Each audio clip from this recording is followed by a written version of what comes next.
Hola, en esta clase vamos a hablar de los organelos celulares. Vamos a mencionar los que existen. No vamos a mencionar aquí núcleo porque ese se trata en otra presentación de manera detallada. Ajá. Bueno, entonces, ¿cuáles son los organelos que le permiten a la célula funcionar? En alguna ocasión se ha dicho que la célula es la unidad básica anatómica y funcional de los seres vivos. Entonces, todos los seres vivos están formados por células o son al menos una célula. Pero si el organismo es unicelular, ¿cómo se las arregla para realizar sus funciones y sobrevivir? Por ejemplo, ¿cómo hace digestión si no tiene boca? Ajá. O no tiene estómago, ¿no? ¿Cómo le hace? Entonces, la respuesta está en los organelos celulares. Ujú. Vamos a ver cuáles son ellos. Empezando por los plástidos. Los plástidos son propios de las células vegetales y existen diferentes tipos. El más famoso es el cloroplasto, pero existen otros. Vamos a ver. Ok. ¿Cuáles son sus funciones? Fotosíntesis, los cloroplastos, pero existen otros que están especializados en la síntesis y almacenamiento de almidón o de aceites o que participan en la biosíntesis de moléculas. Tienen una doble membrana, al menos, y son semiautónomos, es decir, contienen sus propios genes y pueden multiplicarse por fisión, así como las bacterias lo hacen, pero siguiendo su propio ciclo, ¿no? El propio de este organelo. Entonces, por eso decimos aquí que son semiautónomos, porque pueden replicarse aunque la célula no esté en división celular. Ajá. Y su número es variable dentro de la célula, puede haber pocos, puede haber muchos, y no necesariamente todos los tipos de plástido que vamos a mencionar están en todos los tejidos vegetales. Ok. Todos provienen de un proplástido, que puede dar origen a todos estos que están aquí mencionados. El etioplasto y el cromoplasto tienen la particularidad de que se pueden convertir en otro tipo. El etioplasto puede dar origen a un cloroplasto maduro y el cromoplasto puede convertirse en un cloroplasto. Ajá. Vamos a ver qué hace cada uno de ellos. Ok, los proplástidos. Estos son plástidos no diferenciados.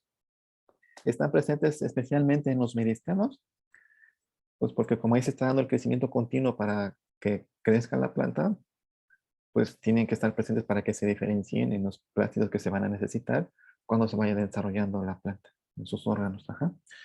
Ok, entonces como son los progenitores de los demás, no tienen una morfología ni un color particular. Ok, entonces, ¿a quiénes puede dar origen? Pues a los amiloplastos. Estos se encargan de la síntesis y almacenamiento de almidón, que es un alimento de reserva, tipo polisacárido. Ajá. Entonces, ¿dónde están presentes? En cotiledones, en el endospermo de semillas o en tubérculos, ¿no? Cuando nos comemos una papa, pues está rica en almidón, ¿no? Por ejemplo. Entonces, tal vez participan en gravitropismo de raíz y de ápices. Es una función que se les está asignando también, como probable. Los cromoplastos, estos están especializados en la síntesis y almacenamiento de pigmentos tipo carotenoide. Cuando es otoño y las hojas cambian de color es porque los cloroplastos ya fallecieron, ya no son funcionales, pero la planta tiene otros tipos de pigmentos. Entonces empiezan a verse esos otros tipos de pigmentos y cuando las células de otoño se ponen así es porque quedan los otros pigmentos presentes, ¿no? ¿Y dónde vienen esos pigmentos? De los cromoplastos. Los elagioplastos, estos están especializados en la síntesis de lípidos. Por ejemplo, participan en la síntesis de enzima durante el desarrollo del polen.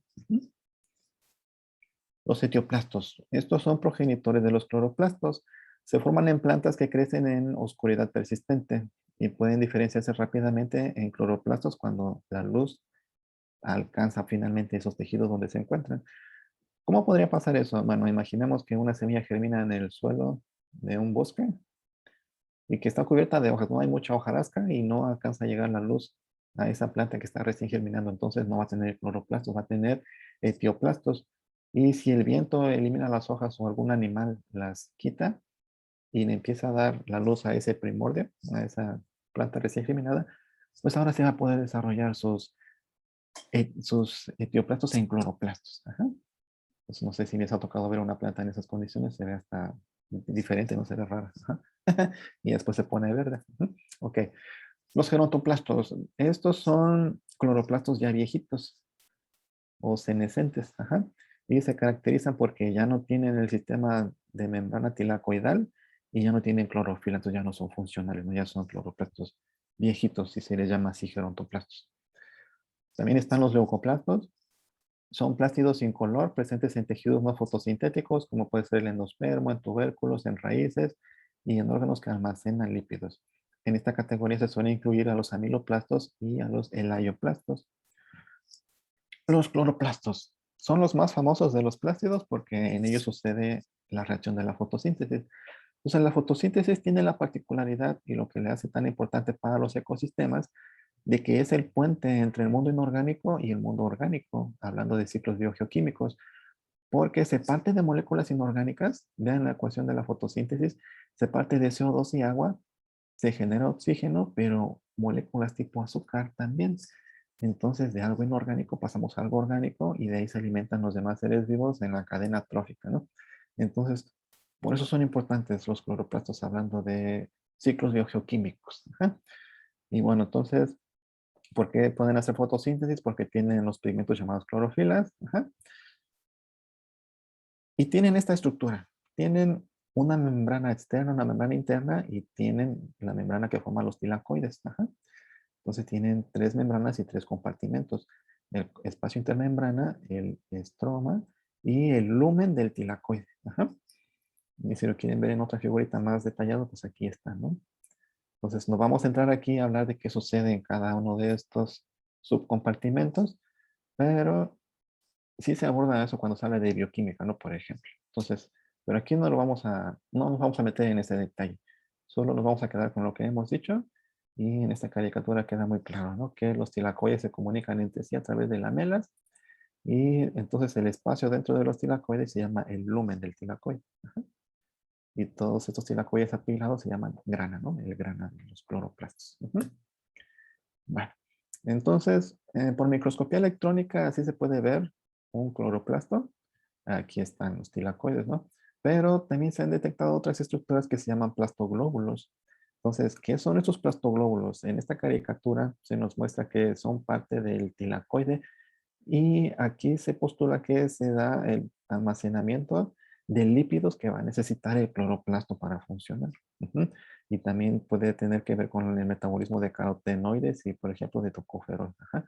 Entonces, este es como un subdominio dentro del cloroplasto que tiene esta función particular, porque cada organelo para funcionar necesita su composición particular de lípidos de membrana. Entonces, para ayudarle a tener su composición particular, el cloroplasto tiene esta estructura que se llama plastoglóbulo. Ujú. Bueno, la mitocondria. La mitocondria está presente en todos los eucariotas. Bueno, casi todos. No creo que hay unos parásitos que no tienen, pero son casos muy raros.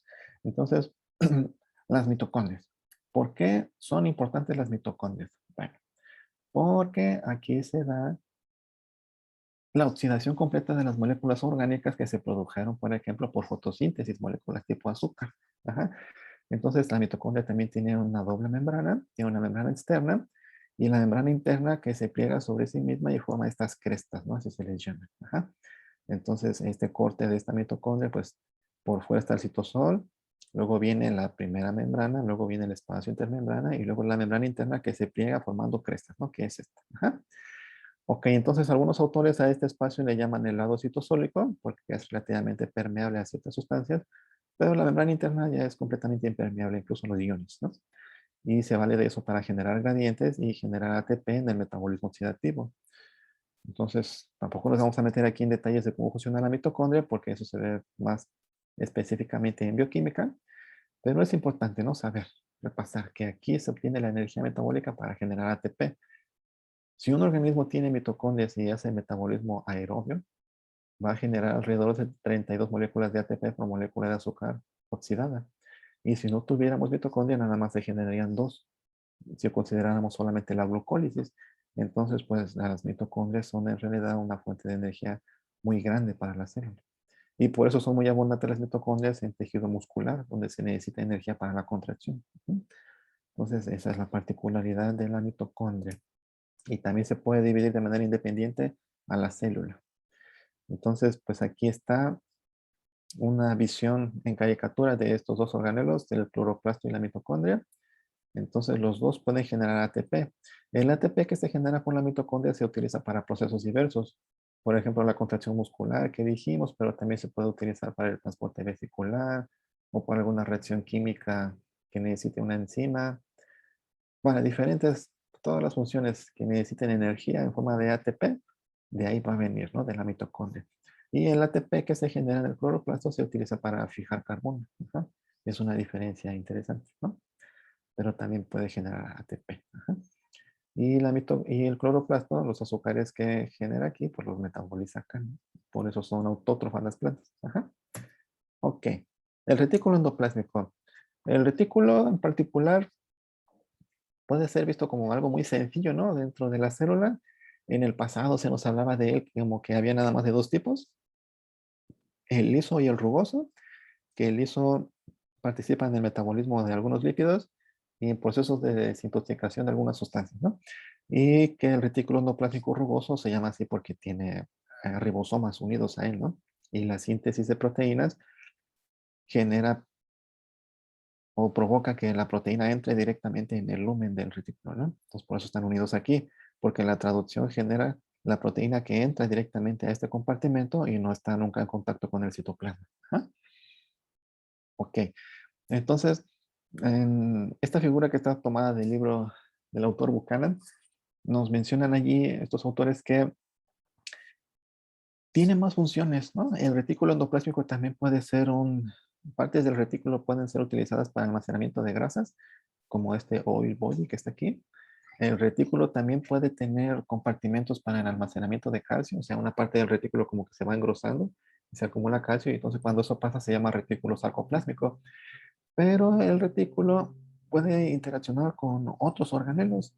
Por ejemplo, puede mandar vesículas que se vayan al Golgi, puede participar en los plasmodesmos que comunican células vegetales entre sí, puede servir de ancla para otros organelos, ¿no? Para sostener el cloroplasto, para dar sustento a la vacuola o a la mitocondria, ¿no?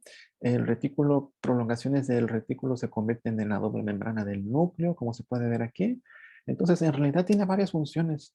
El retículo endoplásmico no es una estructura sencilla, es dinámico, se puede alargar, se puede contraer, túbulos se pueden fusionar o se pueden separar.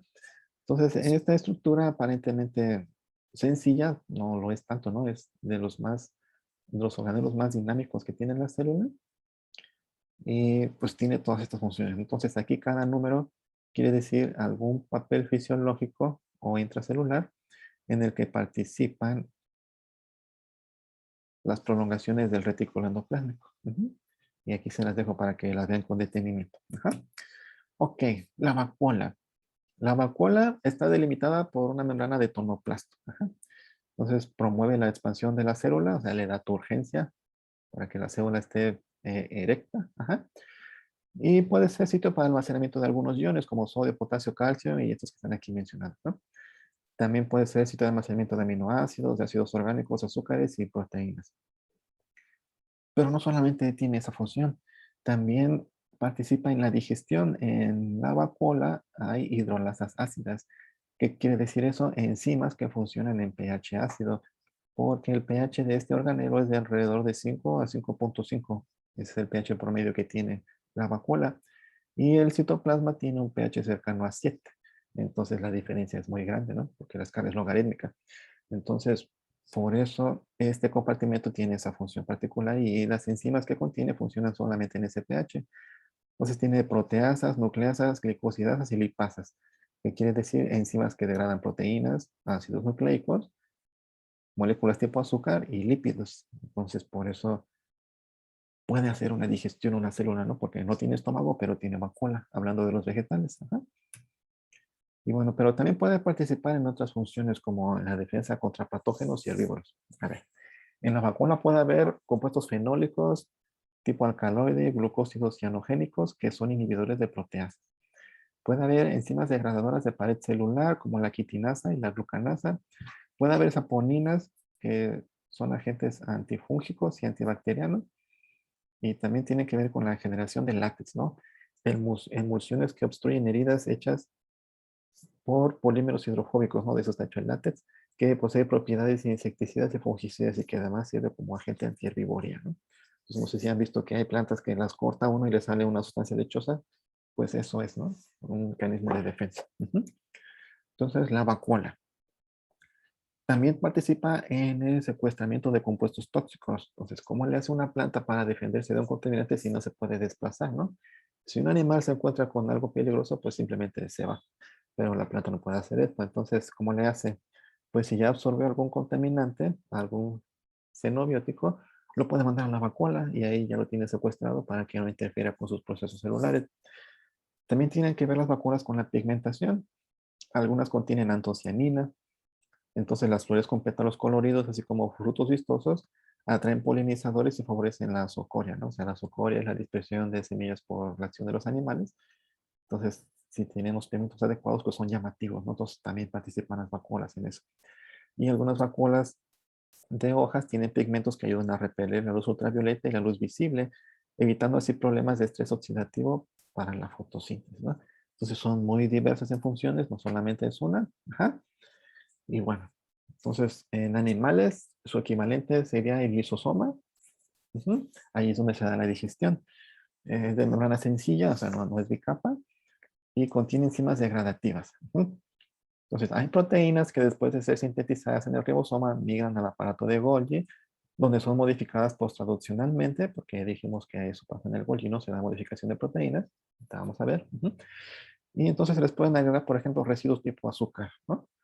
Entonces, ya que son funcionales, ya se van ahora sí al lisosoma, porque las proteínas que funcionan en pH ácido son proteínas especiales, ¿no? Entonces se pueden modificar ahí, luego migran al lisosoma y ahí ya puede hacer sus funciones de hidrolizar otros polímeros, ¿no? Hidrolizar polímeros para que sean utilizados sus monómeros para hacer otras biomoléculas. Ujú.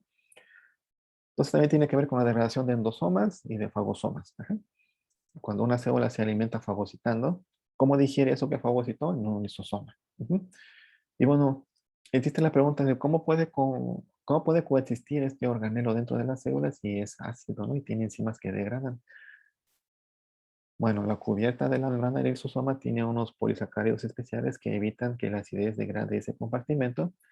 Y si por alguna razón el lisosoma se rompe o se lisa y se liberan sus enzimas, generalmente no tienen gran rango de actuación porque el pH del citosol es neutral y a estas enzimas también les gusta funcionar en pH ácido como las de la vacuna. Entonces, generalmente no es muy grande el daño, pero puede ser un problema temporal para la célula, ¿no? O depende del grado, pues, pero en teoría no deberían funcionar mucho esas enzimas en pH neutral. Ajá. Complejo de Golgi. Entonces, este organelo puede funcionar junto con el retículo endoplásmico, el rugoso, ajá, cuando la proteína se sintetiza directamente aquí, a veces debe ser modificada posttraduccionalmente, o sea, después de ser traducida.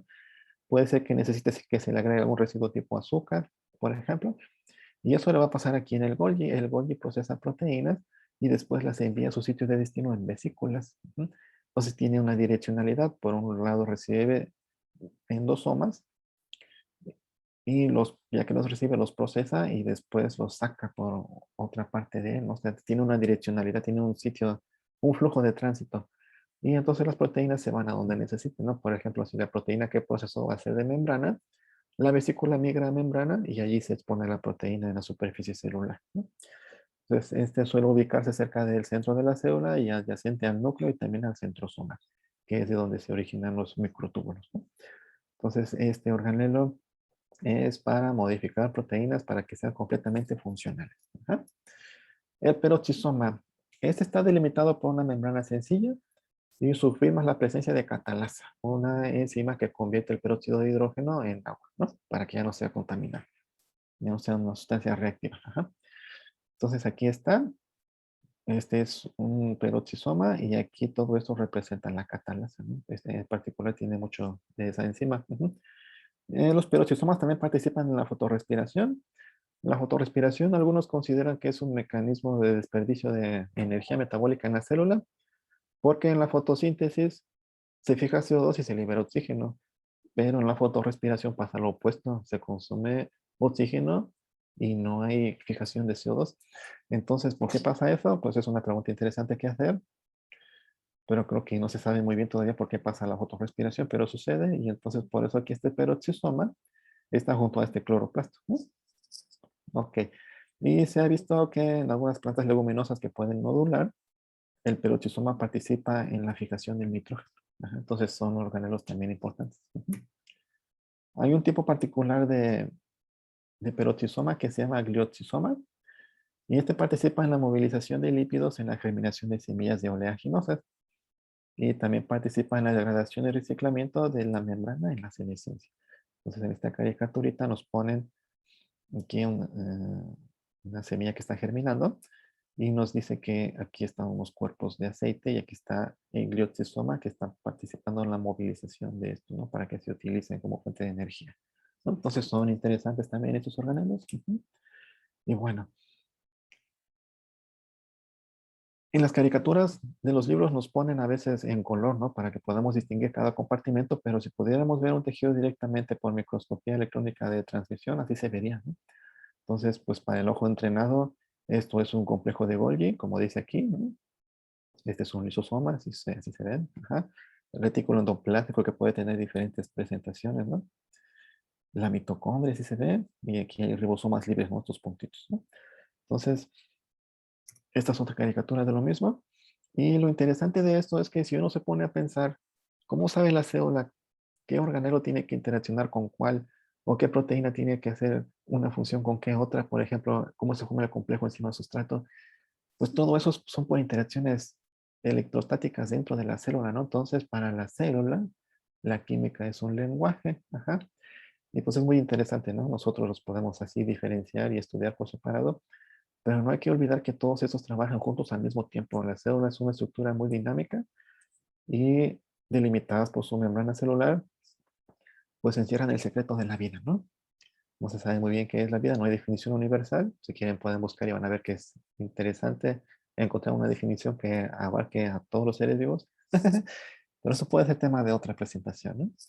Y bueno, entonces, pues hasta aquí le dejamos con los organelos, y no hay que olvidar que son estructuras dinámicas. La célula no es nada estático. Incluso las membranas celulares tienen su propio movimiento, y por eso se dice que son el modelo de mosaico fluido, ¿no? Lo que explica su composición y dinámica. Pero bueno, eso ya es meterse en otro tema. Y hasta aquí quedamos con los organelos de la célula.